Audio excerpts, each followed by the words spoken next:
This is the story of the little red caboose.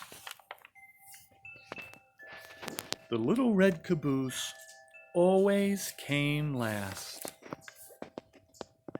First came the big black engine, puffing and smoking. Then came the boxcars. Then the oil cars. And then the coal cars. Then the flat cars. Sometimes they were different in that they were switched around different ways. But the little red caboose always came last.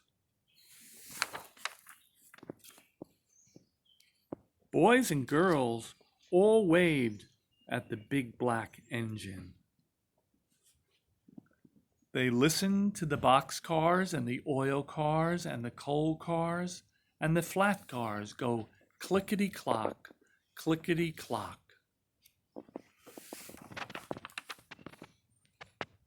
But by the time the little red caboose came along, the boys and girls were turning away because the little red caboose always came last. "Oh, smoke," said the little red caboose. "I wish I was a flat car or a coal car or an oil car or a box car so boys and girls would wave at me. How I wish I was a big black engine puffing and chuffing way up at the front of the train. But I'm just the little old red caboose. Nobody cares for me." One day, the train started up a mountain. Up went the big black engine. Up went the boxcars. Up went the oil cars. Up went the coal cars. Up went the flat cars. Up went the little red caboose. "Hang on tight," little red caboose called the flat car.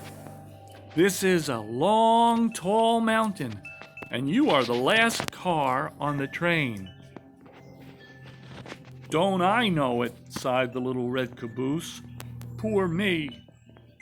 The train went slower and slower and slower. Soon it was hardly moving. It looked as if the train could not get up the mountain. "Look out, little red caboose," called the flat car. "The train is starting to slip back down the mountain." "Not if I can help it," said the little red caboose. And he slammed on his brakes, and he held tight to the tracks, and he kept that train from sliding down the mountain. Then bump! The little red caboose felt something push him from behind. It was two big black engines. They pushed up to the top of the mountain. "We couldn't have done it," said the big black engines, "if it had not been for the little red caboose."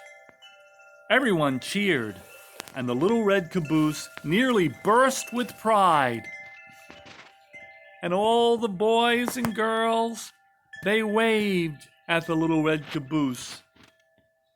They were waving at the big black engine and at all the cars, but they saved their biggest waves for the little red caboose, because the little red caboose saved the train.